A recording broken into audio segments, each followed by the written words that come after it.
Já quero começar pedindo desculpas pela voz um pouco mais rouca. Eu não tive uma boa noite de sono, mas ainda assim eu acordei para assistir o GP da Emília-Romagna e testemunhar Max Verstappen vencendo a prova com autoridade. Com autoridade, inclusive, de um tetracampeão do mundo.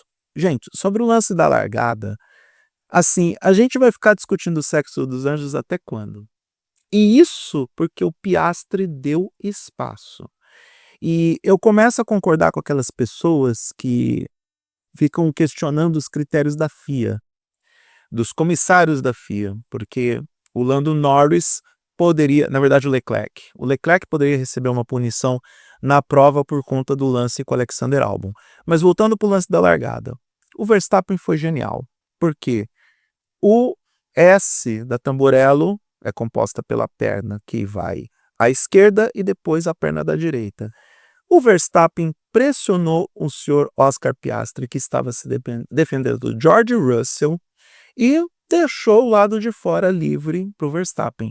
Lado de fora na primeira perna, mas lado de dentro da segunda perna. E aí é o teu negócio. Entra a esperteza do piloto, entra a habilidade, inclusive a habilidade mental que o Verstappen tem, a gente sabe muito bem que ele é um piloto extremamente inteligente, e o lance da regra, porque terminou a primeira perna, os dois se mantiveram na pista, a segunda perna é para a direita, a tangência era do Verstappen e o Verstappen ali ocupou a posição para se posicionar na frente e dessa forma começar a construir a sua vitória numa prova em que estavam com altas temperaturas, estava calor na Itália. A gente sabia que a McLaren tem o melhor desempenho, em tese, tem o melhor desempenho na gestão térmica dos pneus, e ainda assim o Verstappen se manteve consistente na liderança, conseguiu abrir a vantagem e segurar a vantagem de 2, 3 segundos antes de ter as intervenções do Virtual Safety Car e do Safety Car, e conquistou a vitória, controlando a corrida com uma maestria que explica por que ele é tetracampeão do mundo. A gente pode não ter tantas coisas a favor do Verstappen, a gente pode não gostar muito do cara, a gente pode ter aquela bronca, aquela raivinha porque ele dominou a Fórmula 1 nos últimos 4 anos, mas vamos ter a maturidade de reconhecer a genialidade de um piloto quando essa genialidade está diante de nós. E sim, não foi apenas uma questão pontual.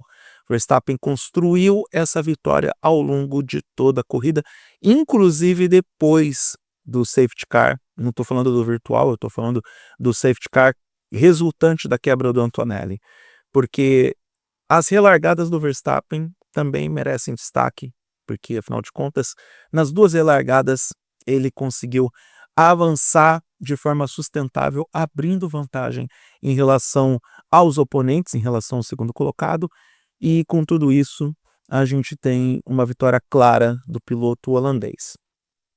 É claro que a gente tem que se perguntar se foi uma vitória também em função de uma possível melhora de desempenho da Red Bull. E diferente das outras corridas, eu não posso traçar como parâmetro de comparação o desempenho do Tsunoda, porque o piloto japonês destruiu o carro naquela pancadaça do quali. E aí a gente não pode colocar como ponto comparativo o desempenho de um carro que estava íntegro daquele que teve que ser remontado de um dia para outro. E ainda assim o Tsunoda chegou em 10º. Parabéns para o piloto japonês. Quero acreditar que a Red Bull é uma equipe competente para poder identificar melhor os problemas de acerto do carro e de desempenho do carro quando chega numa pista ao longo de um final de semana. A Juliana Ferrazoli, que eu adoro acompanhar os conteúdos dela, já falou sobre isso.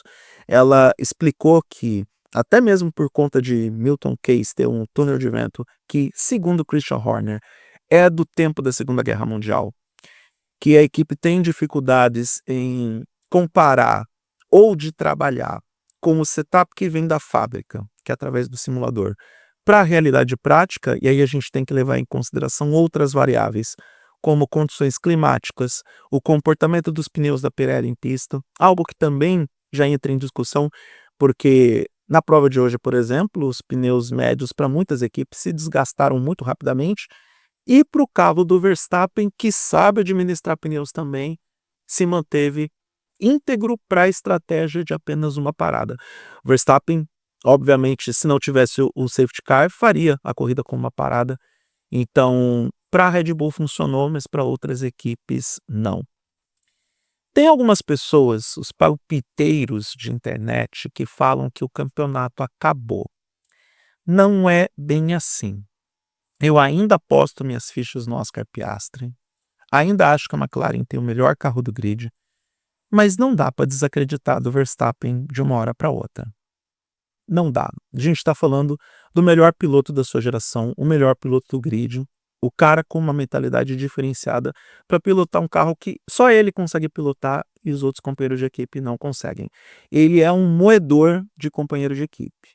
Então, daí a dizer que a gente deve ignorar o potencial de reação de um piloto que pega durante a semana o carro de GT3, muda de nome, né, Franz Herrmann?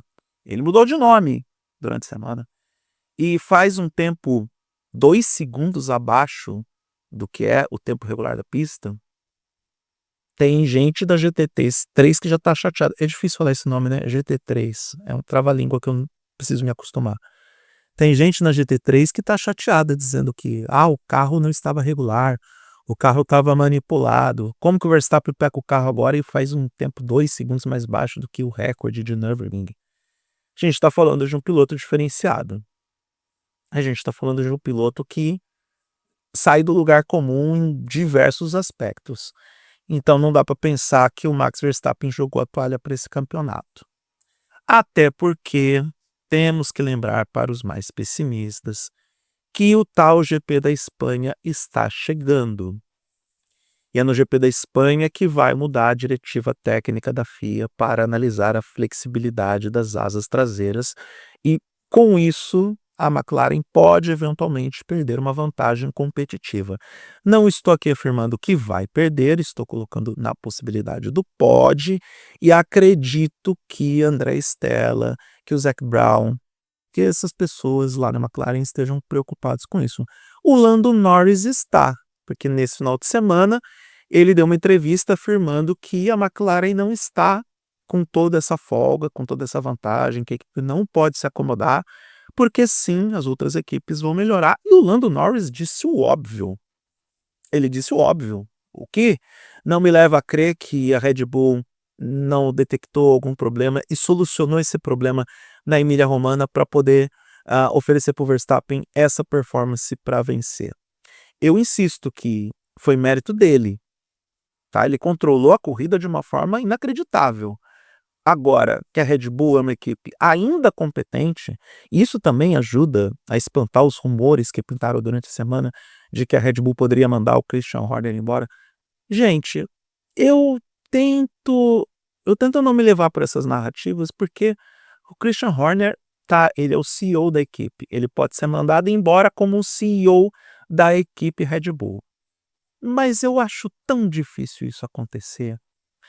Para o cara que está lá desde o primeiro tijolo da equipe, para o cara que transformou, sei lá, uma Jaguar numa equipe que tem o melhor desempenho em porcentagem da história da Fórmula 1, a equipe mais eficiente da Fórmula 1, porque em 400 corridas ganhou, sei lá, um terço das provas, ou 50% dos campeonatos disputados ficou no pódio, ou ficou como campeão, tem 8 títulos de pilotos.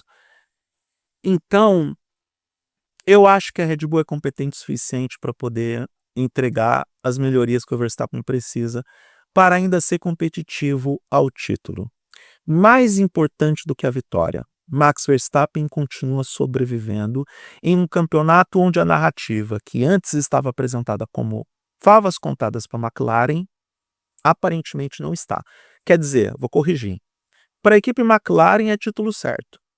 Ela vai ganhar o campeonato de construtores. Mas não tem ainda como afirmar que é favas contadas ou para Piastri ou para o Norris.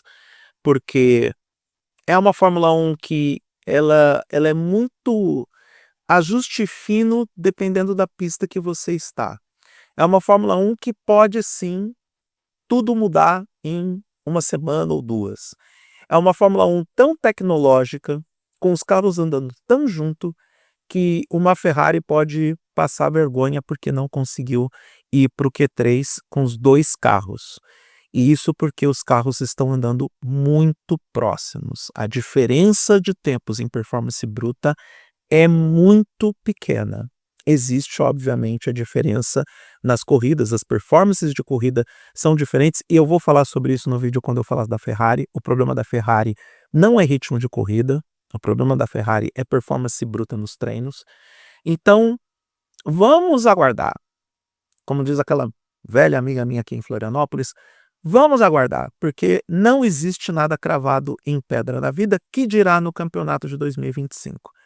Se Max Verstappen continuar a extrair do carro o melhor que o carro pode oferecer, e a Red Bull seguir melhorando esse carro e contar que o platô de desenvolvimento da McLaren em alguma hora será alcançado e esse desenvolvimento vai acabar, essa melhora de performance vai acabar, temos aí a narrativa construída para ter uma disputa bem interessante envolvendo Oscar Piastri, Max Verstappen e também o senhor Lando Norris, porque se vai estacionar o desenvolvimento da McLaren, o Norris pode se aproveitar disso para também compensar os eventuais erros, as desvantagens e até mesmo algo que pode mudar na cabeça do Oscar Piastri. Mas eu falo sobre a McLaren durante a semana, falo sobre a Ferrari durante a semana. Parabéns para a Red Bull, que completou 400 grandes prêmios na Fórmula 1 com uma performance fantástica.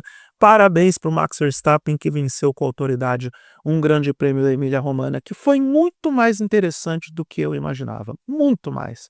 Ter pelo menos um ponto de ultrapassagem já valeu a pena. E todas as alternativas apresentadas em função de fatores que não necessariamente estão relacionados à performance bruta, deixaram essa corrida bem mais atraente do que poderia ser.